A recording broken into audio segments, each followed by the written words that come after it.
Welcome to stock in future. आज का हमारे डिस्कशन का टॉपिक है कि आपको अपने पोर्टफोलियो में कितने स्टॉक्स रखने चाहिए। कुछ लोग तो अपने पोर्टफोलियो में 50 से 60 स्टॉक रखते हैं, कुछ लोग 4 से 5 रखते हैं, कुछ लोग 20 से 25 रखते हैं। सो डिफरेंट डिफरेंट लोग डिफरेंट डिफरेंट थिंकिंग के साथ different different number of stocks अपने पोर्टफोलियो में रखते हैं। लेकिन इसका सही तरीका क्या है, कितने नंबर ऑफ स्टॉक्स आपके पोर्टफोलियो में होना चाहिए, उसका फॉर्मूला क्या है, उसका यूनिवर्सल रूल क्या है, किन किन बातों का ध्यान रखना चाहिए और किन किन बातों से आप इसमें अपने नंबर ऑफ स्टॉक्स को चेंज कर सकते हैं, किन किन पैरामीटर्स को आपको ध्यान रख करके नंबर ऑफ स्टॉक्स में चेंजेस ला सकते हैं। तो सबसे पहली बात यह है कि म्यूचुअल फंड कितने स्टॉक्स रखते हैं अपने पोर्टफोलियो में।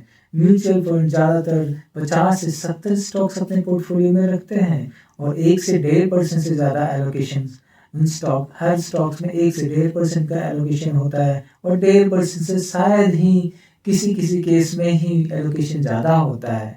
पर क्या हमें म्यूचुअल फंड्स की तरह 1.5% और मैक्सिमम 2% से ज़्यादा हमें एलोकेशन एक स्टॉक्स में नहीं करना चाहिए। इसका रूल क्या है, एज ए इन्वेस्टर हमें किन बातों का ध्यान रखना चाहिए।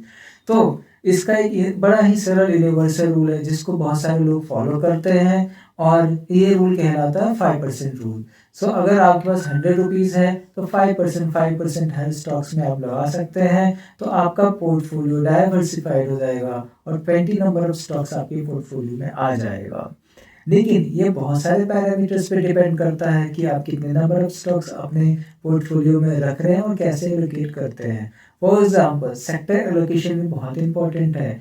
कौन सा सेक्टर चढ़ने वाला है, कौन सा सेक्टर गिरने वाला है, किस में आपको जल्दी प्रॉफिट मिल सकता है, किस में आपको बहुत टाइम तक वेट करना पड़ सकता है। तो इन सभी बातों का ध्यान रख करके ही हमें अपने पोर्टफोलियो में स्टॉक्स को एलोकेट करना चाहिए।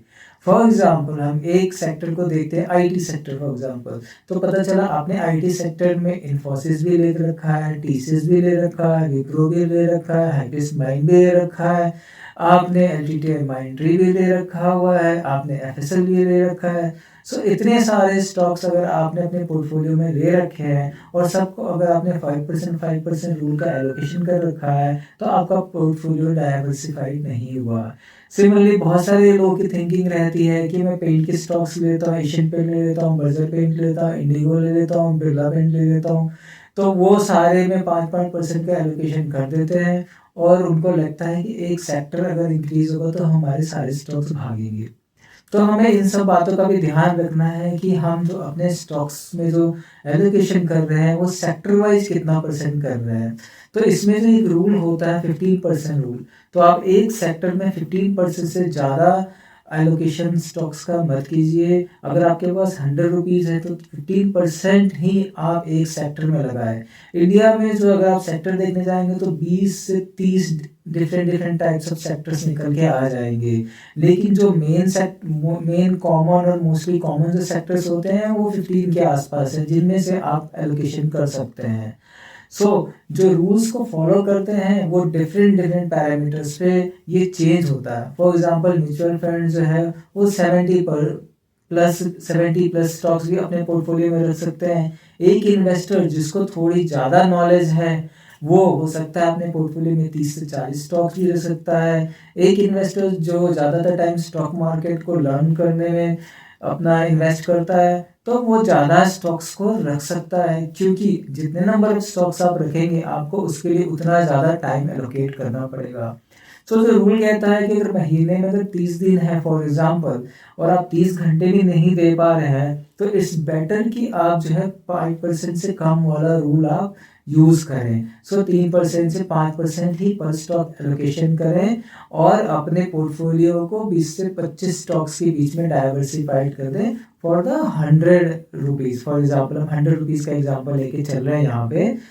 It depends upon the how much money you are investing. आपका पोर्टफोलियो कितना बड़ा है ये भी एक इम्पॉर्टेंट होता है। फॉर एग्जाम्पल अगर आपका पोर्टफोलियो 2 CR का है तो हो सकता है आप 50 स्टॉक्स रख सकते हैं या हो सकता है 100 स्टॉक्स भी रख सकते हैं। पर अगेन आप कितना टाइम स्टॉक्स को डिवोट कर सकते हैं उन स्टॉक्स को स्टडी करने के लिए, ये भी इम्पॉर्टेंट है।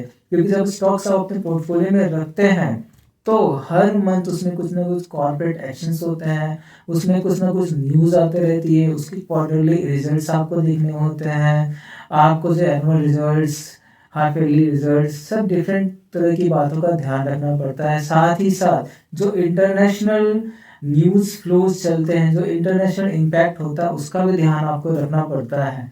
तो इन सभी बातों का ध्यान रखते हुए आपको ये डिसाइड करना है कि आपको कितने स्टॉक्स पोर्टफोलियो में रखना है, जिसको कि आप डेली बेसिस पे ना सही, पर ये हो सकता है कि आप वीकली बेसिस पे उन सारे स्टॉक्स को ट्रैक कर सके, उनकी न्यूज़ को ट्रैक कर सके, तभी इसमें आपका फ़ायदा है। अगर आप इन सभी स्टॉक्स को ट्रैक नहीं कर सकते हैं, तो आप इन स्टॉक्स को, ज़्यादा स्टॉक्स को अपने पोर्टफोलियो में नहीं रखें।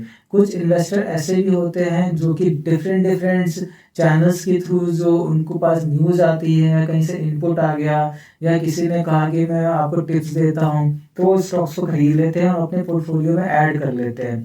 वो पोर्टफोलियो में ऐड करते जाते हैं और कम क्वांटिटी में स्टॉक्स को खरीदते हैं।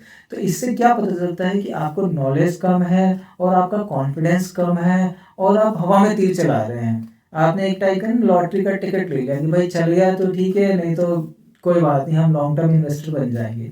तो मेरा ये कहना है कि आप टिप्स पे नहीं जाइए, अपनी स्टडी कीजिए, क्वार्टर रिजल्ट देखिए।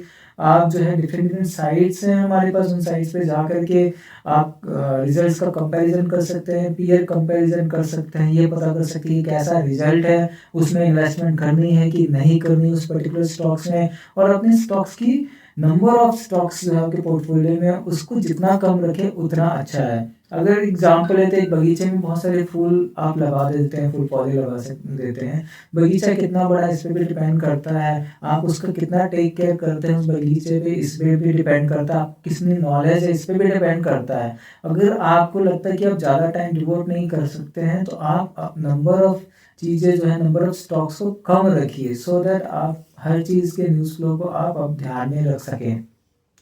अब हम देखते हैं कि जो बहुत सारे लोग जो है बहुत सारे स्टॉक्स रख लेते हैं और उनको ये भी नहीं पता होता है कि उस कंपनी के प्रमोटर्स कौन है, वो कंपनी किस फील्ड में काम करती है, वो क्या बनाती है, ये तक नहीं पता होता बहुत सारे लोगों को। और वो अपना पैसे को जो है पर्टिकुलर स्टॉक्स में लगा देते हैं। अगर आप उनसे पूछ दो कि इस कंपनी का सीईओ कौन है या ये कंपनी क्या बनाती है, लोगों को पता नहीं रहता है, लेकिन वो स्टॉक्स खरीदते हैं। सो जो मेरा मानना है कि जितने लोग स्टॉक मार्केट में नए हैं और इन्वेस्टमेंट करना चाहते हैं, तो सबसे पहले तो वो ऐसे स्टॉक्स को पकड़े जो कि वो डेली लाइफ में उसके यूजर्स को देख रहे हैं, डेली लोग उस पर्टिकुलर प्रोडक्ट को यूज़ कर रहे हैं। तो ऐसे स्टॉक्स को सबसे पहले आपको अपने पोर्टफोलियो में रखना चाहिए।